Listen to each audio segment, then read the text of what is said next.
Mr. Piyush Goyal, my colleague in the government, Mr. Rajneesh Kumar, the chairperson of the State Bank of India, ladies and gentlemen, I've all joined you today and I've just heard a brilliant analysis by Piyush Goyal on the banking system of India, the problem and the challenges that it faces, and where are the remedies ahead of us. I must also express my gratitude to the State Bank of India for having invited me for their annual Banking and Economic Summit. I've had an opportunity even in the past to be a part of this summit, and this gives a once-a-year opportunity for all those who participate, predominantly bankers and other economic thinkers, policy makers, to really pause and think ahead as to where do we stand. Things have moved so fast in the last 3 to 4 years that almost at every conclave of the State Bank, the focus of the issue really alters. I remember when I first came here, Mrs. Arundhati Bhattacharya asked me to deliver an annual lecture where the key theme was, is it becoming extremely difficult to pass through legislations in both houses of parliament? The issue at that time was of concern that will GST ever be passed? We were then faced with similar challenges with regard to certain other reforms in some areas. There was a focus on IBC in 1 year. But if we look behind, I think with a sense of satisfaction, one can conclude that these are all issues of the past now. Every year throws up its own challenges. And of course, the moment that we stand here today to discuss various issues, there are several areas where we can think of the positives. And paradoxically, there are some where we think of some very serious challenges which confront us. When we think of the positives, I need not repeat the whole set of reforms which has taken place, which has established the credibility of the Indian economy and brought it back to the global mark.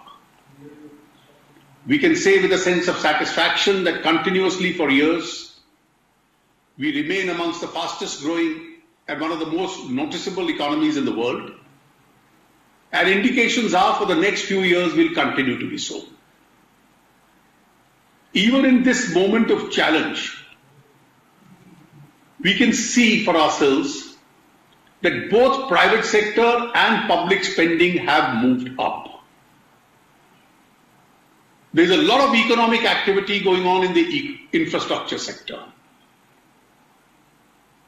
There is a very large investment going into the rural areas.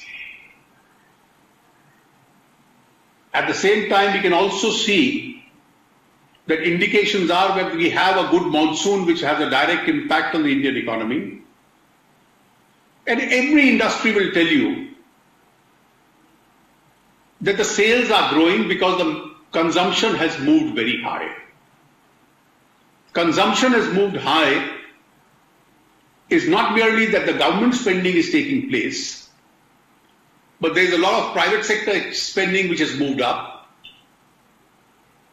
And also we can see now the emergence and the consolidation of the conventional middle class, and adding to it is the evolution of the neo-middle class which is taking place. At the same time, we can therefore from these indications conclude, despite several external challenges that our growth this year is probably going to be higher than what conventional thinkers predict. The first assessment that I get of growth is that predictions and estimations can be correct or incorrect, but revenue received is real.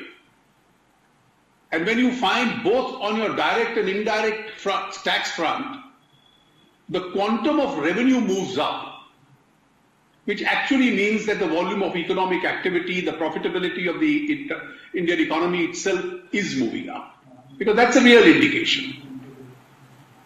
And with the kind of activity in various sectors, particularly the construction sector, we've seen where the revival is now taking place. And with this additional investment in the rural areas going on, the growth in the job market itself is rapidly taking place.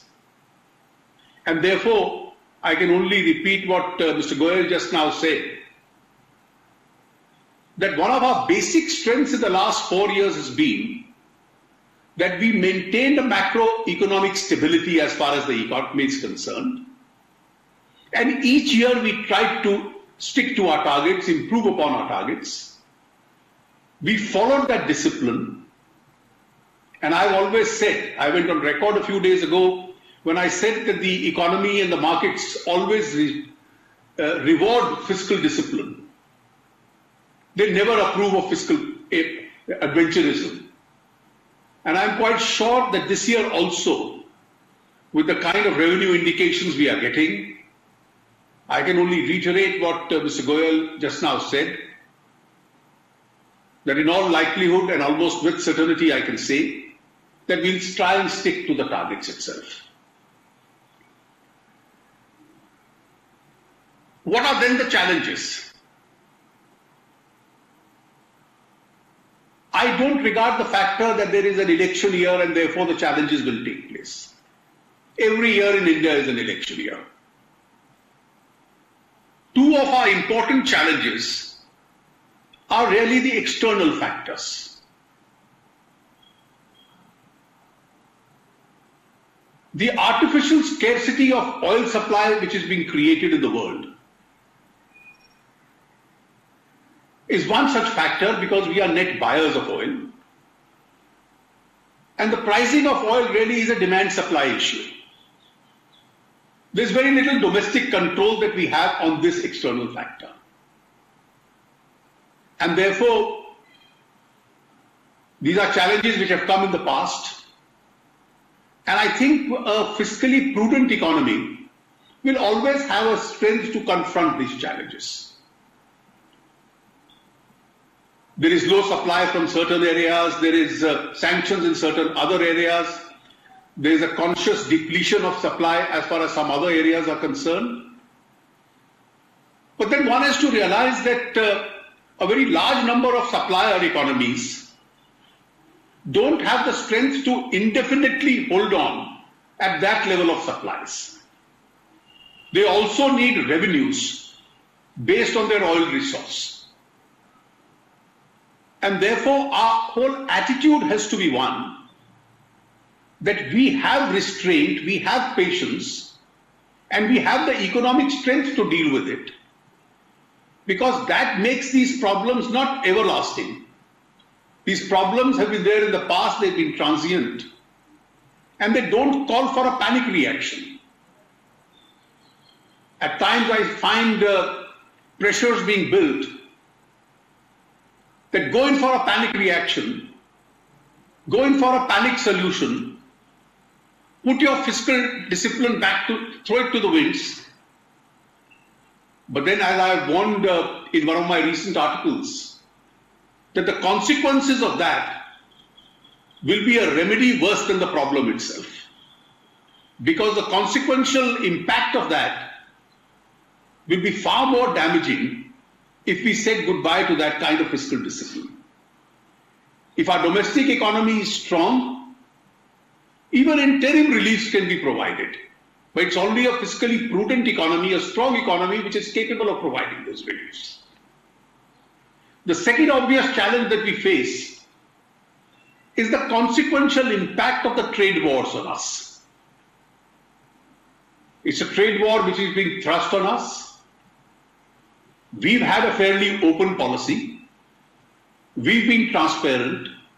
And in the last few years, when the debate for protectionism started in the developed economies of the world, having gone through a protectionist economy and having reaped the benefits of a more open economy, I think India was, and very sensibly so, one economy where there was hardly a domestic debate on protectionism.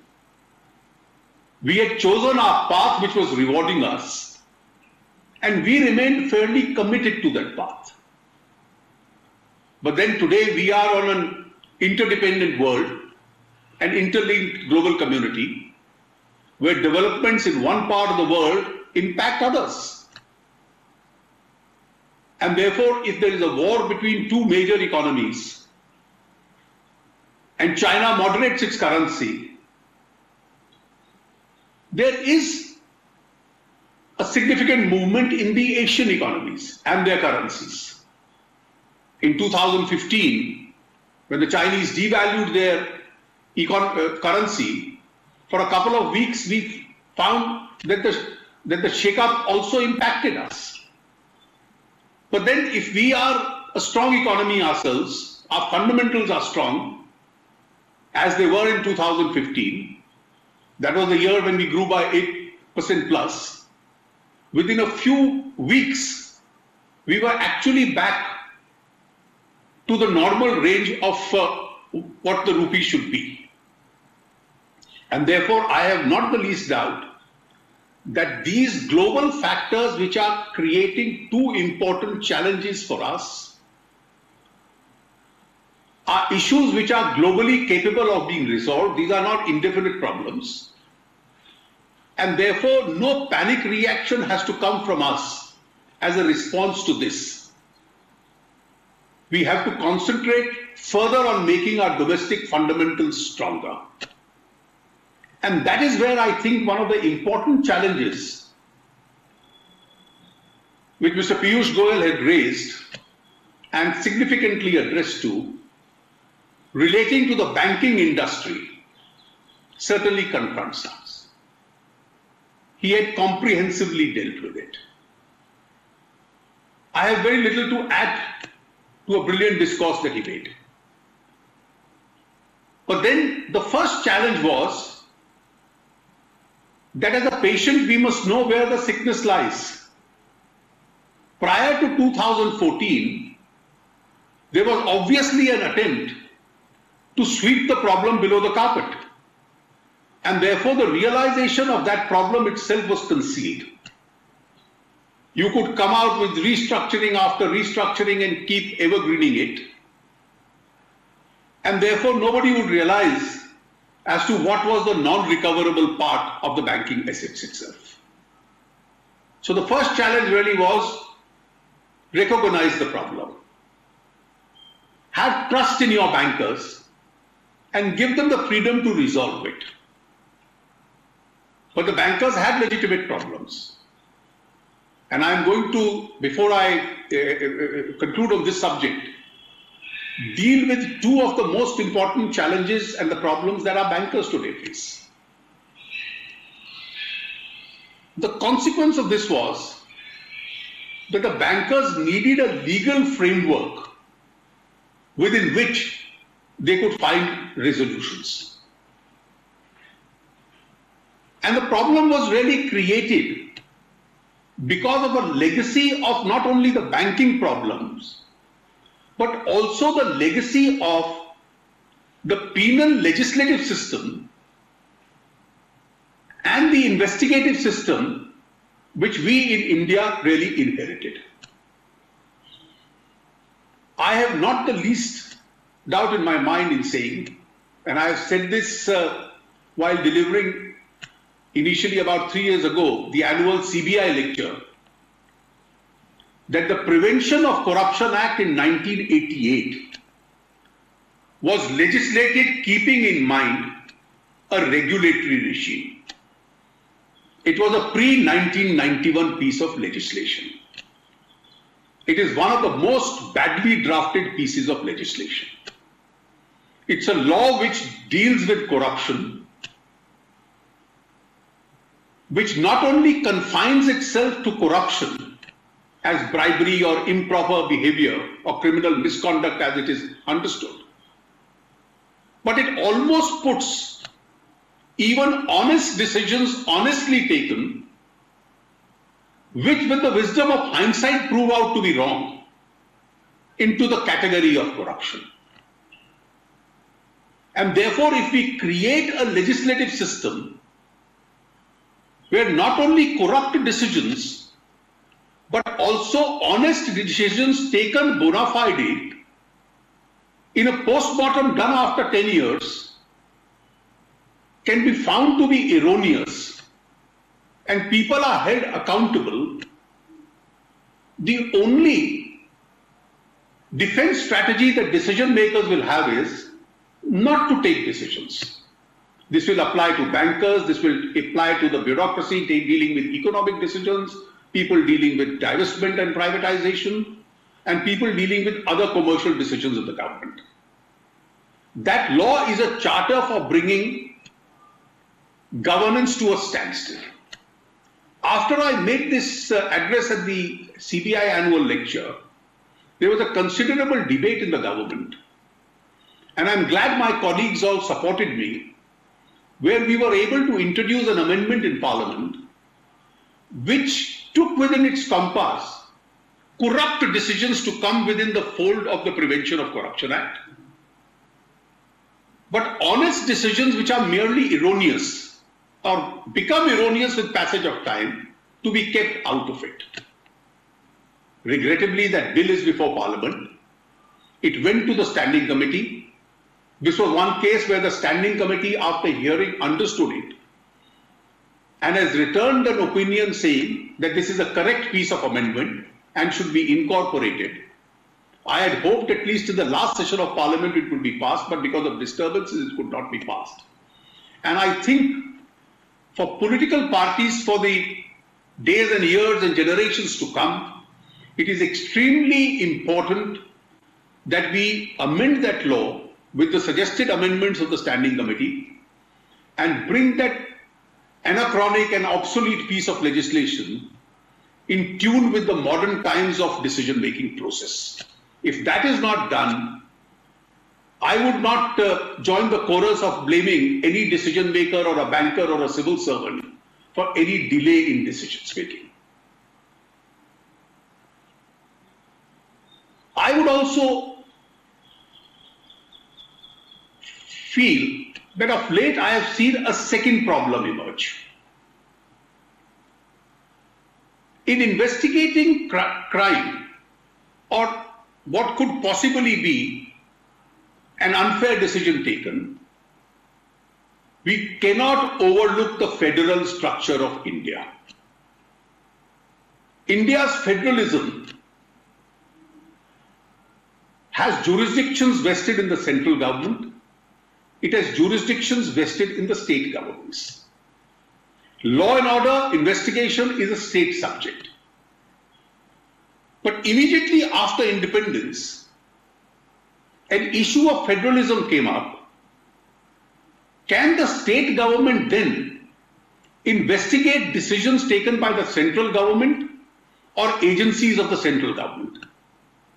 If a state government or a state police was allowed to do so, it would completely upset the federal balance. Now, this is something which was never permissible. And therefore, a central investigative agency was created that if any offense is alleged by a functionary of a central government or an agency of a central government, let that agency look into it. Otherwise, you will have a minister of the central government, a cabinet secretary of the central government, a secretary of the central government being investigated, or a director of a reserve bank or SEBI as an institution being investigated by sub-inspectors of a state police. Now, this is something that federalism cannot permit. If central agencies have to investigate a state official, They need the consent of the state. Even the CBI can't investigate a crime in a state without the consent of the state. And I have found a new tendency that an agency or an instrumentality of a central government, a central banking institution, being investigated by a state police. To maintain that federal balance, you require an element of statesmanship which can keep that federal balance in view. And therefore, there can be situations, including the one that I am obliquely indicating at, where the threat to federalism comes from a state, not from a center. And therefore, the need of the hour is a certain level of statesmanship by all governments and investigative agencies. The power to be an activist agency implies inherently that that activism is applied with a sense of restraint. Otherwise, the damage that can be done to a investigative, to an economic decision-making process itself could be extremely significant. I may, in this, having made this comment, I therefore think that the immediate need for us, and this is what I have really to add to what my friend Piyush said, that we need to put this entire relationship between investigation, who to investigate, when to investigate, what constitutes a crime, really to be put in its place if we want an effective decision-making and economic decision-making process in this country not to be delayed. Otherwise, we may get sadistic pleasure out of quoting precedents of what action has been taken against whom. Whether it eventually results in a conviction or not, I don't know, but it would have paralyzed an effective decision-making mechanism in this whole process itself. I may, in this regard, mention one other factor with regard to what I see as the big picture of the economy above us. I've already mentioned that on the strength of increased spending, a private sector revival, increased consumption, I see higher than conventional growth. I see rural infrastructure, urban infrastructure, the rural quality of life itself building up. I do find that in the Prime Minister's program of providing basics to every rural household is something which can actually change the face of rural India. But then we have challenges. From a food scarcity nation, we've become surplus. And surplus itself is creating a problem for us in terms of remunerative prices for the farmers itself. And therefore, we've committed ourselves to giving them a higher MSP, which is going to put more money in the pockets of these people. And I see all the beneficiaries of these programs, whether the agricultural assistance, all the rural assistance, their purchasing power is gradually going to be moving up, and that will become a key driver as far as the Indian economy is concerned. I find that once the Ayushman Bharat is launched, the corners as far as that scheme is concerned could well be rounded off. I do find that healthcare availability for the 30–40% at the bottom of the ladder in India is going to change their quality of life very significantly. And therefore, finally, before I conclude, I want to reiterate one basic message. Economic decision-making is a very serious process. It can't be driven by slogans. It can't be driven by sheer populism. If we did that, I find that in the public opinion space, those who claim to be opinion makers, one evening would suggest to us that all right, suffer a fiscal deficit beyond what is predicted. Spend more And the next evening they will say, why are you not spending more on defense? Well, if I don't have the money, how do I do that? And therefore, rather than go in for this TRP-driven economic decision making, one really would have to think soberly, act with restraint, and therefore improve on the fundamentals of the Indian economy, concentrate on that. We are on the right track. The global economic factors which are challenging us will eventually be transient. And in that stage, I am quite certain that our capacity to build on these gains, on these numbers, in the months and years to come will be far stronger. Thank you very much once again for having me.